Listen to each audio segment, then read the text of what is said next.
Hi guys, I wanted to put together a little video today. I was talking with many of you and you were asking a lot of questions about tactile cueing. And I realized that so many members of our team were either certified during COVID or are still kind of working through that headspace of COVID, where we were thinking like hands off for a long time. Tactile cueing can be a great way to not only get your clients to do what you want them to do, but it can really help them understand the concept of an exercise and help them feel a deeper muscular connection. So I'm joined with Emily today. She's one of our teacher trainees right now, and she's gonna be helping me out with some stuff. So there's really 4 big concepts that I wanted to talk you through today. And the first of which is the most simple. I'm gonna call this one kind of cueing alignment and posture.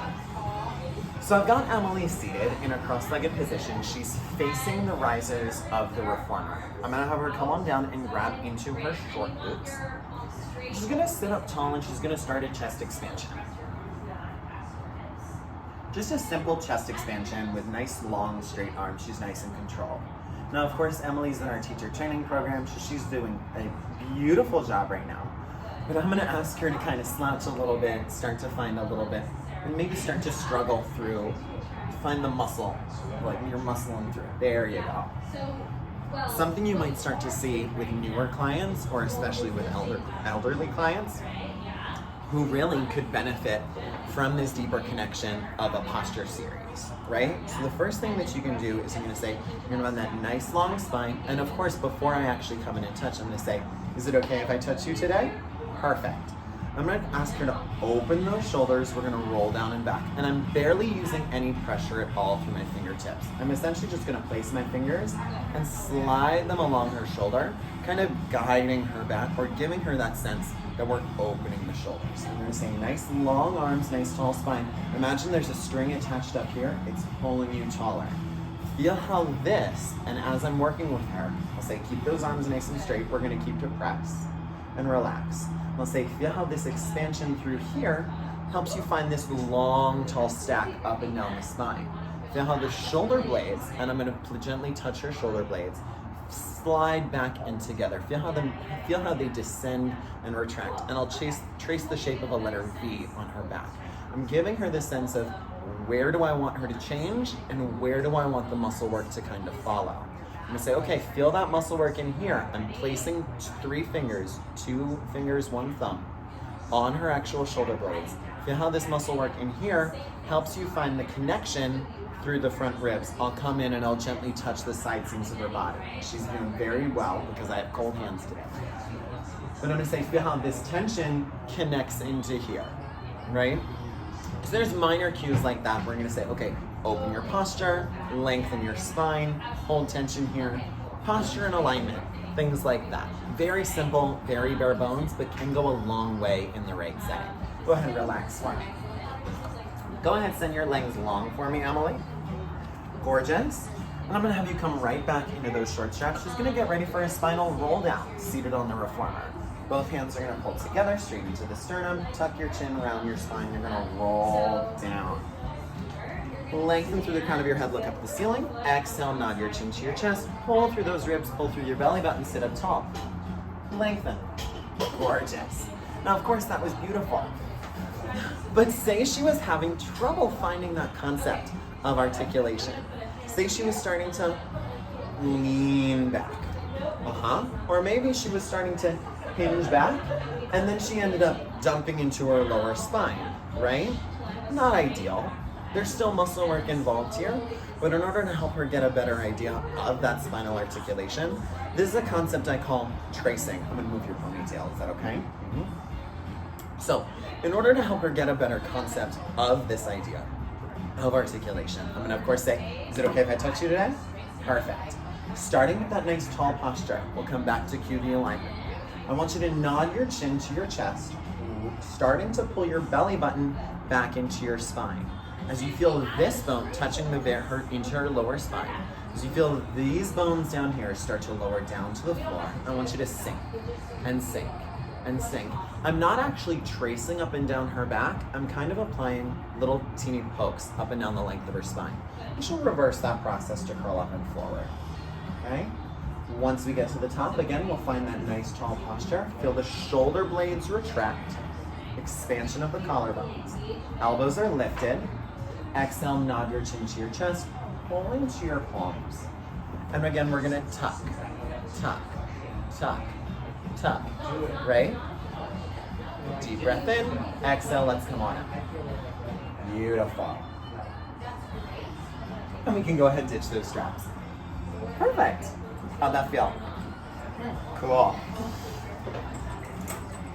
So again, whether you're trying to break down simple concepts of just posture or finding this flexion, those are two really simple techniques that can go a long way in the right setting. I'm gonna have Emily actually turn herself into a side-facing kneeling position. She'll put a nice wide stance down in between her knees. You can stabilize against the shoulder blocks. She's gonna grab the long strap here. And she's just gonna start a simple spinal twist. So Emily, if you can lift those arms up and away from your body, big beach ball up in front of your chest. Exhale, you're gonna turn your shoulders towards the foot bar. Inhale, let those arms relax. Exhale, let's turn and twist. Inhale, let's relax. Gorgeous.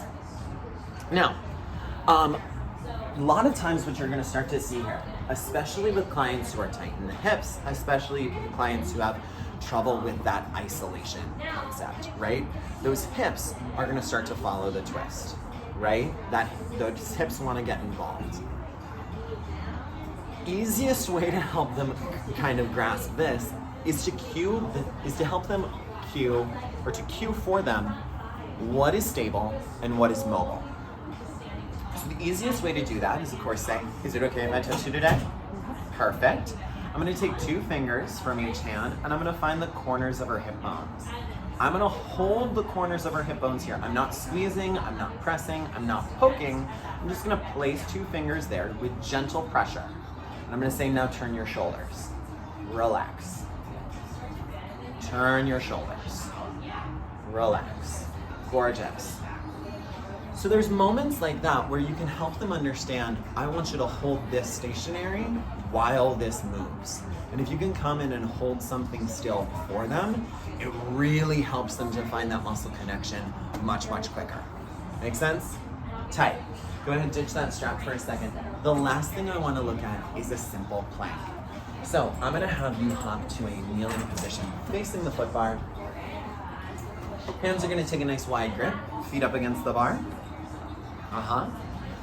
You're gonna go ahead, nod your chin, tuck your tailbone, lift through your belly button, and you're gonna lengthen out, find your plank. Gorgeous. Gorgeous, stunning, lovely. But what happens if she starts to get a little bit tired? She starts to arch her back. Her ribs are gonna flare, she's gonna stick her butt out a little bit. Less than ideal, right? Oh, gorgeous. So let's say she's starting to go up into a pike, okay? I might say, is it okay if I touch you today? Yeah. Perfect. I want you to work from here, Emily. So as you let those hips come forward, I want you to work from the front of your rib cage. I'm placing 4 fingers on either side of her ribs, kind of reaching them into each other. Again, very gentle pressure. Using that is gonna help her understand how to bring her hips forward. Now let's see, she's starting to arch. Come on, do you need to take a rest? Yeah. Perfect.